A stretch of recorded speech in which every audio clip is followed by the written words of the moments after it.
Olá, sejam muito bem-vindos ao canal do Snoopcast. Eu me chamo Valéria, sou mãe muito orgulhosa do Snoopy e hoje vamos iniciar uma nova série aqui no canal sobre oncologia pet.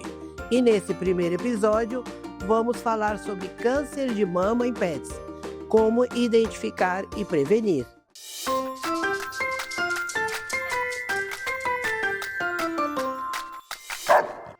Olá, doutora Fabiana, seja muito bem-vinda ao canal do Snoopcast. Olá, muito obrigada, tudo bem? É um prazer, quero agradecer pelo convite, é uma honra estar aqui e poder compartilhar um pouquinho do meu conhecimento com vocês. A honra é toda nossa. Muito E obrigada. também do nosso público que nos assiste. Com certeza. Eu gostaria que você falasse como que você chegou a essa profissão tão nobre e a especialidade da oncologia. Claro, tem uma frase que todo mundo fala, né, que toda criança quer ser veterinária. Alguns são teimosos e persistem, né? E eu fui uma delas. Então, é um sonho desde criança, né, ser médica veterinária. Eu me formei um pouquinho mais velha, né, depois que eu constituí minha família. Então, mas nunca desisti do sonho, sempre persisti lá. Então a veterinária sempre fez parte da minha vida, né? Sempre teve esse sonho, né? Quis o destino que eu casasse com um médico veterinário também. Olha aí. Então, acho que já estava traçado ser veterinária. E agora a oncologia, ela não foi a primeira opção, né? Eu sempre foquei na cirurgia, eu também sou cirurgiã, né? Então, o meu foco todo da faculdade foi voltado para a cirurgia. E depois de formada, a oncologia apareceu, né, na minha rotina. Eu fiz um programa de trainee e no local não tinha, né, um oncologista. Tinha um veterinário que atua até hoje, né, na parte oncológica também, mas não tinha um especialista em oncologia. E no programa de trainee eu comecei a fazer parte dessa rotina oncológica, comecei a fazer alguns protocolos de quimioterapia, e aí eu entendi que a oncologia era muito além de tratar o paciente, né? Era todo um cuidado, principalmente com os responsáveis. A gente sabe que é uma área que nem sempre a gente tem muito sucesso. Então, me despertou esse lado um pouco mais humano, né, da especialidade, e decidi entrar. E assim, já fazem mais de 6 anos que eu estou na área da oncologia, e eu costumo dizer que eu me encontrei. Eu tenho muito amor pelo que eu faço, né, e ver a carinha deles ali, a gente podendo dar um pouquinho mais de tempo de vida com qualidade, tudo vale a pena. Que bacana, hein? Que história linda. E tá há 6 anos, então, né? Na oncologia são 6 anos. Por que é tão comum o câncer de mama em cadelas e gatas? A gente sabe que tem alguns tipos de câncer, né? Normalmente, assim como nós mulheres, né, o tipo de câncer que acomete as gatinhas e as cachorrinhas, elas são o carcinoma mamário, né? Assim como nós mulheres. E normalmente eles são hormônios dependentes, né? Então, não são todos, mas na maioria das vezes são hormônios dependentes. Então, por que às vezes a gente tem uma grande casuística? Justamente por não castrar o paciente, né? A paciente, no caso. Então, a gente sabe que a prevenção para os tumores de mama é a castração, normalmente por causa que eles são hormônios dependentes. Então, por isso que a gente sempre bate nessa tecla, né? Não só pensando nos tumores de mama, mas também para evitar outras doenças, né, reprodutivas que a fêmea pode apresentar. Então, esperar aquele tempo recomendado, né, pelo veterinário, para a gente poder castrar e assim evitar, né, a proliferação dos tumores de mama. Não só os tumores de mama, mas os tumores em geral, eles são multifatoriais, né? Então tem fatores genéticos, hereditários, congênitos, tudo que a gente puder fazer, né? Tanto de fatores externos quanto de maneira sistêmica para a gente poder prevenir, isso ajuda bastante aí. Castração, ela realmente ajuda? E eu gostaria que você falasse um pouquinho mais sobre isso. Por que exatamente a castração ajuda nessa prevenção?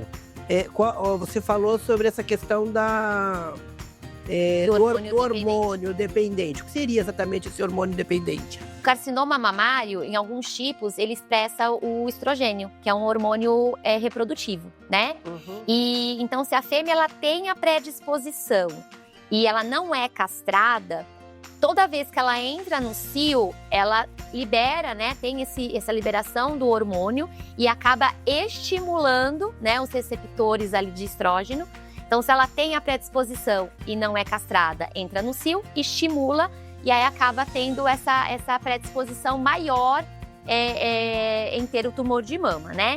Então, assim, não é regra que você castrando a paciente não vai ter o tumor de mama, mas você reduz a chance de ela ter, caso ela tenha predisposição, porque não é o fator predominante ser castrada, né?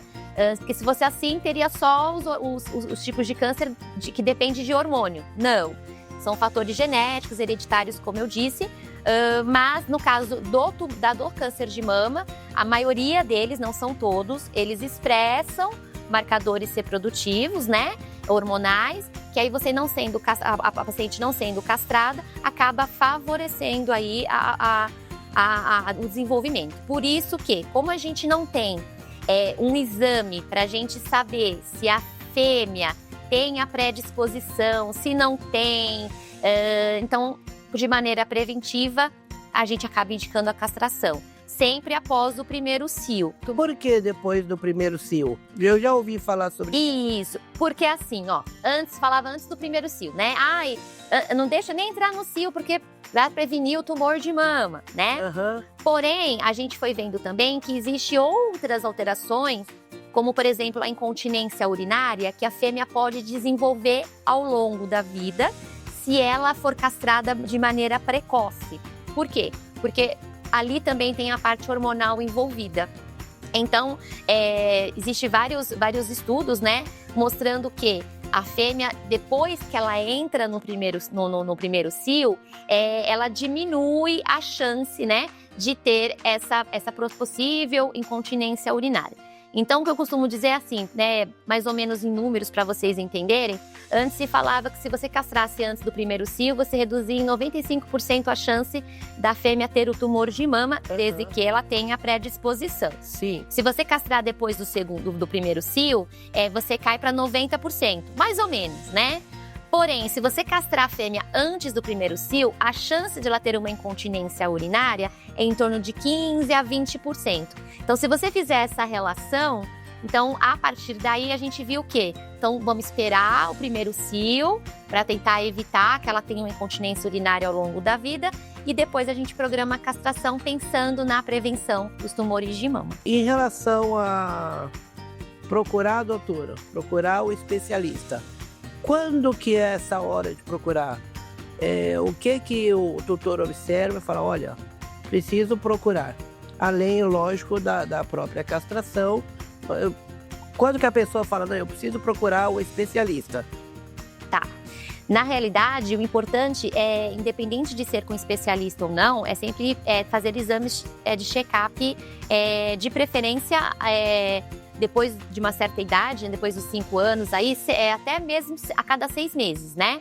Mas no primeiro momento, até os primeiros 5 anos, um check-up anual é fundamental, independente de ser da parte oncológica ou de qualquer outra especialidade. O check-up é fundamental. Mas normalmente, para mim, chega quando já se nota algo, né?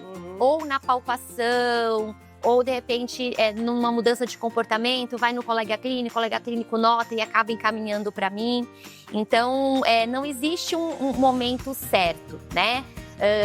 O ideal, como eu disse, é você ter essa rotina de check-ups, né, de preferência anual aí, e qualquer alteração na palpação. É bem comum vir para mim quando já está num tamanho mais avançado. Existe muitas cadelas e gatas hoje com câncer? Existe muitas? Muitas. Se a castração é uma prevenção, por que ainda existe tanto? Porque não são todo mundo que está castrando ainda, infelizmente. A realidade, eu que ando bastante por aí, né? Então, assim, se você vai num lugar, que nem, por exemplo, aqui, ou então na Zona Oeste, que eu atendo bastante, a castração faz parte da conduta do local, né? São tutores que têm, às vezes, uma condição melhor, que têm conhecimento, mas se você vai para as periferias, ainda não é uma realidade a castração, mesmo todas as campanhas que tem, tudo. E aquilo também, pensando a castração, pensando nos tumores hormônios dependentes. Porque tem carcinomas que não são hormônio dependente. Sim. E mesmo em lugares que têm conhecimento ou que as pessoas têm um pouquinho mais de recurso, ainda tem o mito de, mas eu tenho medo da anestesia. E aí não castra por causa da anestesia. E aí acaba tendo várias complicações. Eu gostaria muito de te agradecer pela aula que deu aqui. Imagina. Muito obrigada, viu? Imagina, eu que agradeço. E esse foi o primeiro episódio da série sobre oncologia pet, onde falamos como identificar e prevenir câncer de mama em pets. Eu achei sensacional. Você gostou? Então curta esse vídeo, siga o canal e compartilhe esse vídeo com todos os tutores. Até o próximo episódio.